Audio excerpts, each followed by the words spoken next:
नाज़रीन हम मौजूद हैं टोफो हिबाची रेस्टोरेंट के अंदर और जहाँ पर उनका किचन है। अब हम आपको उसका नज़ारा कराने लगे। उनके सीनियर शेफ़ जो हैं गुलजार साहब, वो हमारे साथ मौजूद हैं। गुलजार साहब क्या बनाने लगे हैं? सर इस वक्त मैं बना रहा हूँ मोरक्कन चिकन स्टेक। ठीक है जी, ये बेसिकली होता है, ये कॉन्टिनेंटल फूड में आते हैं ग्रिल में। ठीक है जी।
अस्सलाम वालेकुम नाज़रीन, मैं हूँ राना नवीद। नाज़रीन, मोटिवेशनल स्टोरीज़ तो आपके सामने से बहुत गुजरती हैं, लेकिन बहुत कम ऐसे लोग होते हैं जो अपने ज़ोरे बाजू और अपने कंधे पे बोझ उठा के अपने पैरों पे खड़े होते हैं। वो लोग कि जो छोटे छोटे से गाँव से आते हैं, छोटे छोटे से माशरे से आते हैं और फिर उनका इतना बड़ा नाम हो जाता है, उन पे खुदा की ऐसी करामात हो जाती हैं कि वो दुनिया देखती है।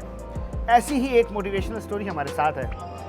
टोफो हिबाची एक रेस्टोरेंट है, उसके ऑनर हमारे साथ हैं फ़िदा मोहम्मद, और शायद कि इन पे सच्ची मुच्ची फ़िदा हो गए लोग, क्योंकि इनके हाथों में वो जायका है, इनके हाथों में वो जादू है कि जिसने 30 साल पहले तो मुख्तलिफ रेस्टोरेंट्स में अपने हाथों का जादू दिखाया, और उसके बाद आज वो वक्त आया है कि इन्होंने अपनी मेहनत से कमाए हुए पैसों से एक रेस्टोरेंट जो है वो ओपन किया है। तो इनसे हम ये फ़िदा साहब हमारे साथ हैं। अस्सलाम वालेकुम। वालेकुम सलाम। सर कैसे हैं? शुक्र अल्लाह। फ़िदा साहब, सबसे पहले तो आपको बहुत बहुत मुबारक थैंक कि एक छोटे लेवल से उठ के जी। और आज वो वक्त आया कि जब आप अपना ज़ाती रेस्टोरेंट खोल लिया है। कैसा महसूस हो रहा है कि शेफ़ की ज़िंदगी से निकल के ऑनर बनने में? ये अल्लाह का शुक्र है।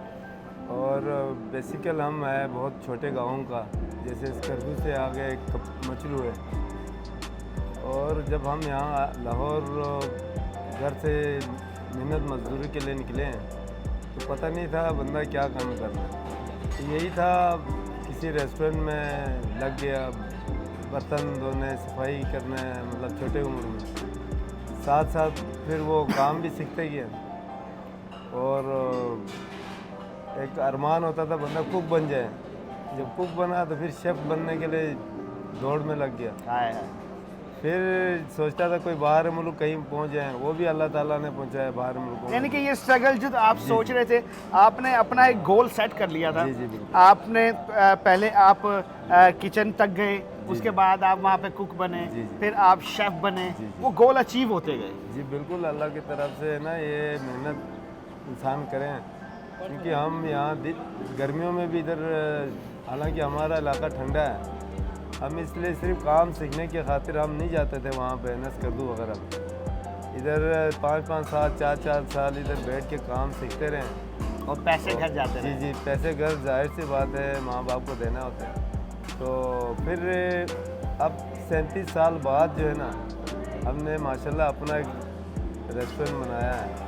एक हमारा है टूफू चाइनीज़ है, वो गालिब मार्केट में होते हैं।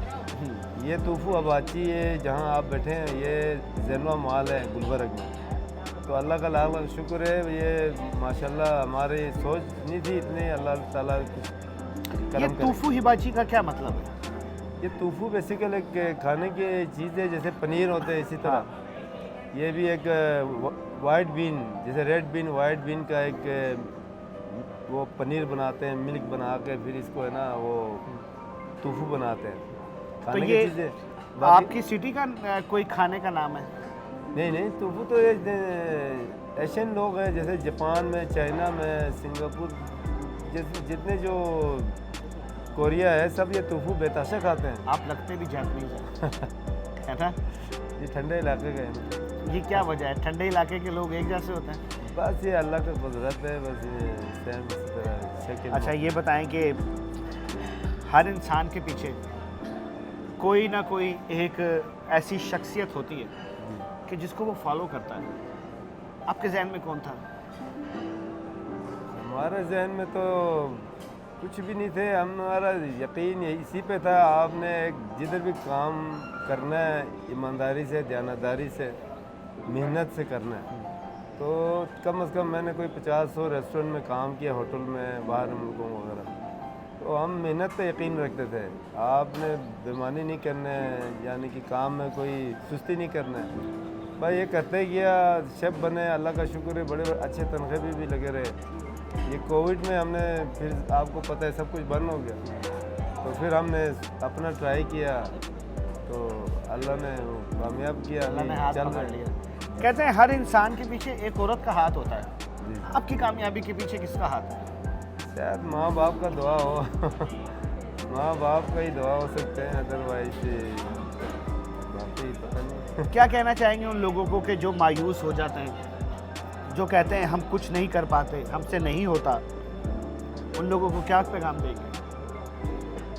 आप कभी भी मायूस नहीं होना चाहिए इंसान को, काम करते जाएं। ये नहीं देखें आप, मतलब अक्सर ये होते हैं ना, शेफ लाख तनख्वाह लेने वाला शेफ हैं, वो लाख मिलेगा तो जाएंगे, 50,000 वाले बंदे 50,000 मिलेगा तो कहीं जाएंगे, तो वो फिर 50 लाख के खातिर है ना 2-2 3-3 महीने घर फारिग बैठे रहते। हमने ये काम नहीं किया, हमने 10-10 हज़ार में, 5-5 हज़ार में, 1500 में भी हमने ना जॉब किया। लेकिन तो मायूस नहीं हो। मायूस नहीं होना चाहिए, आप काम करें, दिहाड़ी लगाएं। आप बेशक आपको सिर्फ खाना ही नहीं मिलता हो ना, सिर्फ खाने के लिए भी आप करें ना, आप काम करते जाएं, आप रुकना नहीं चाहिए, रुकेंगे आप ख़राब हो जाएंगे। जिस टाइम आप लाहौर में आए उस वक्त कहाँ सोते थे, कैसे गुजर बसर होता था? हम 84 में आए थे, 84 में हम लाहौर आए थे, तो बिल्कुल है ना उस वक्त गर्मी भी नहीं था, ज़्यादातर ये गुलबर्ग का ज़्यादा से ज़्यादा ये H block, defence, model town, यही लाहौर था।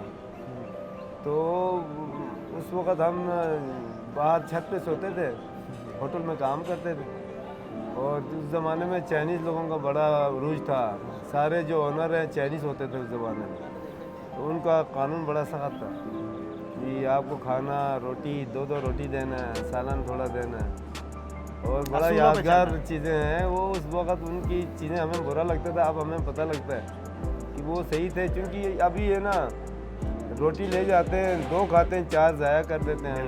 बिल्कुल। वो 2 ही देते थे, फिर जो है ना अगर किसी ने फिर वो 3 खाना है तो वो इधर उधर वाले अपने साथी से लेके खाते थे तो ज़ाया नहीं होते थे। तो वो चीज़ें है ना, हमने चाइनीज़ लोगों से बहुत कुछ सीखा है, क्योंकि वो बड़े सख्त किस्म के लोग हैं। आप वो जो काम करते हैं ईमानदारी से, दयानतदारी से वो करते हैं, तो वो चीज़ें हैं ना, हमें है ना बड़ा फ़ायदा हुआ। अभी आगे चल के ना हमें बहुत हेल्प हुआ उससे।